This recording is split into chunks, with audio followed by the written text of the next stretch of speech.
Hey, Alexandra, where's David? Me. Who's David? I saw the confusion on his face, and in his eyes, I could see him wondering if I was messing with him or something was really wrong with me. So I did what I've learned to do in the past months. I compensated. I smiled and I said, "Oh, David, sorry. Yeah, of course." I was confused for a second. No, I don't know where David is. The truth is, I still couldn't remember who David was. This didn't happen at a party. It happened at a work function, and after having spent the whole day in a leadership workshop with 7 other people, including David, and actually I had spent the last 2 full days with all these people and David, and I also had been working with David for now 12 months, and I like David. He's a good work friend, and a few months after, we even went skydiving together. But there and then, for a few minutes, I truly didn't know who David was.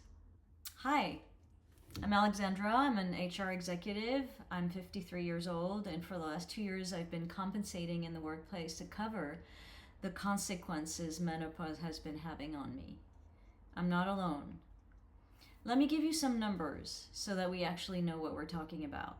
Approximately 1.3 million women in the US enter menopause every year. 20% of the workforce, roughly 13 to 15 million women, are currently in some phase of menopause transition.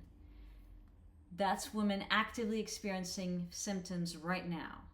90% of women ages 35 plus experience one or more menopause symptoms. In fact, 5 different ones in average. Five symptoms in average every day. Brain fog, memory lapses, emotional volatility, crushing insomnia, hot flashes that disrupt meetings, joint pain that makes sitting through long sessions unbearable, anxiety that spike without warning. These are just inconveniences. They're neurological and physiological changes that substantially impact major life activities. But we've created this artificial separation between real disabilities and the ones that half the workforce will eventually experience. The financial toll is staggering. The US economy loses $26 billion annually due to lost productivity and health expenses from employees managing menopause symptoms. This includes $1.8 billion in lost work time and $24.8 billion in direct medical costs. But these numbers only capture what we can measure. Missed work days, not the reduced productivity while women are present but struggling. As an HR executive, I'm supposed to be the steady one, the professional who can deliver difficult news with composure. But menopause changed my emotional landscape entirely. I remember having to announce to an entire team that the HRBP was being let go. It's a pretty straightforward communication that I generally keep short, simple, kind, factual, and professional. But as I stood there explaining the transition, the tears started, not controlled. Empathetic moisture, but unstoppable hormonal tears I couldn't control. I had to stop talking. I had to literally turn around, take deep breaths to finally find some composure and come back saying, "I'm really sorry. This is really sad." Because I can't say, "I'm really sorry. I'm going through menopause and I can't stop crying."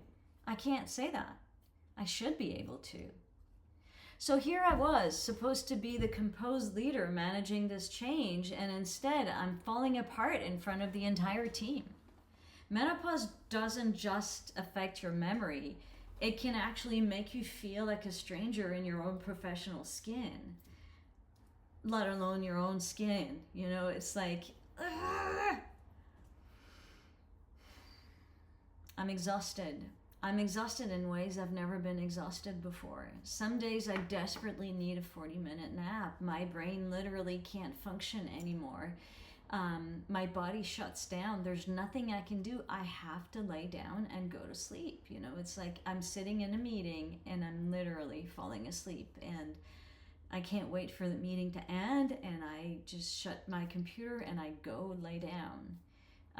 If I weren't working remotely with some flexibility around chronodiversity or during my day, or, you know, me being able to choose when I take meetings and when I don't, I'm not sure I would have been able to keep my job, let alone perform the way I have. For some women, the insomnia is relentless. I mean, picture walking into an 8 a.m. meeting after sleeping only 3 hours because you woke up at 1 a.m. drenched in sweat, so soaked you had to shower and change your nightgown and were never able to go back to sleep. Imagine that when it happens twice a week. How about sounding coherent while discussing strategic initiatives when your brain feels like it's wrapped in cotton? So I learned elaborate workarounds, extensive notes taking because I couldn't trust my memory. My desk and desktop, I mean, I have sticky notes everywhere, and I have sticky notes on my desktop, or the desktop of my computer, but also on my desk. And I keep notes for everything. I live in my calendar because I can't trust my memory anymore. In my calendar, I write my task. I have another task list. I have sticky notes. I have people's names and what I'm supposed to tell them. You know, I strategically schedule various conversation around my day cycle. I wore waterproof makeup for 6 months. I developed so many different strategies for every symptoms because we all have some. And also because I could. So here are the strategies that I've heard from other women. Keeping backup clothes at work for hot flashes. Wearing darker collars to hide unexpected sweating. Scheduling demanding work for mornings when joint stiffness is manageable. Sitting near air conditioning vents in meetings. Wearing layers that can quickly be removed without drawing attention. Keeping desk fans and avoiding conference rooms without temperature control. Reviewing meeting agendas repeatedly before calls. Writing scripts for phone conversations we used to be able to handle spontaneously. Double checking sent emails obsessively for errors they might have missed. Blocking focus time in calendars that are actually nap time. Scheduling all demanding work before 2 p.m. when energy crashes. Rescheduling difficult conversation when they felt more emotionally stable. Keeping tissues everywhere and practicing breathing exercises. Working from home on days when they can't predict their emotional state. I'm sure there are more. The energy it takes to constantly work around your own body and brain is exhausting. Every day becomes a performance, hiding disabilities we don't even recognize as disabilities. The career statistics are alarming. Nearly half women say menopause has impacted their job performance, yet more than 3/4 have no workplace accommodation.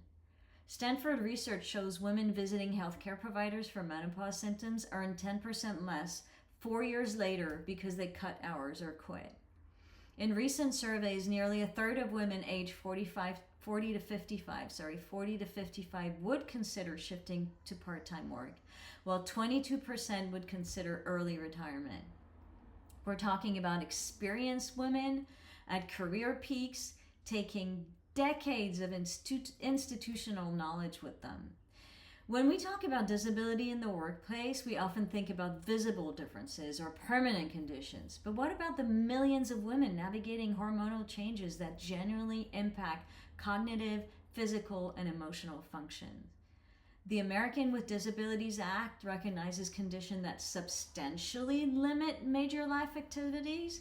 I'm telling you, menopause substantially limits concentration, memory, emotional regulation, sleep, and physical comfort.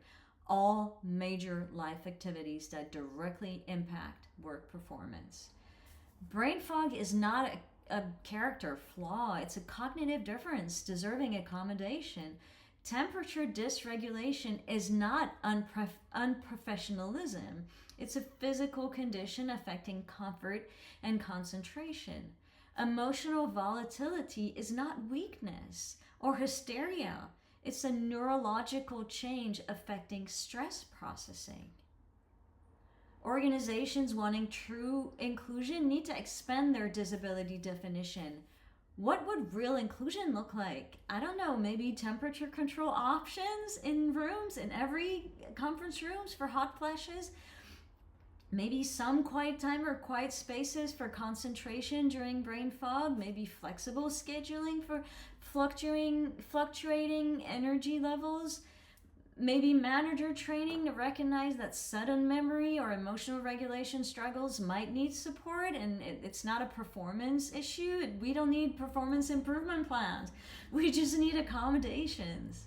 Think about accommodations that we're already providing. Flexible hours for some diabetics, ergonomic equipment for, people who have physical disabilities.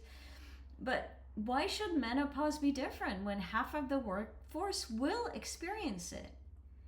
So I'm not asking for special treatment. I'm asking for recognition that my professional value is not diminished by needing to write down names I should remember, or remember people I don't remember, or taking longer to find words, or occasionally crying during a conversation, let alone if it's difficult when hormones overwhelm everything, and definitely overwhelms professional training. So that day when I couldn't remember David, or the day I cried during a layoff conversation, these are our system's failures, a system making people hide their humanity instead of supporting it. The women experiencing menopause in your workplace right now, they're not failing. They're performing incredible feats of professional endurance while their bodies undergo massive biological transitions. They deserve better than suffering in silence. So let's all rethink ability to include all the ways our bodies and minds change throughout our careers. Let's create workplaces supporting the full spectrum of human experience, including the inevitable changes that come with being human. Because when we design for inclusion, that encompasses biological realities. When we make space for these conversations, everyone benefits.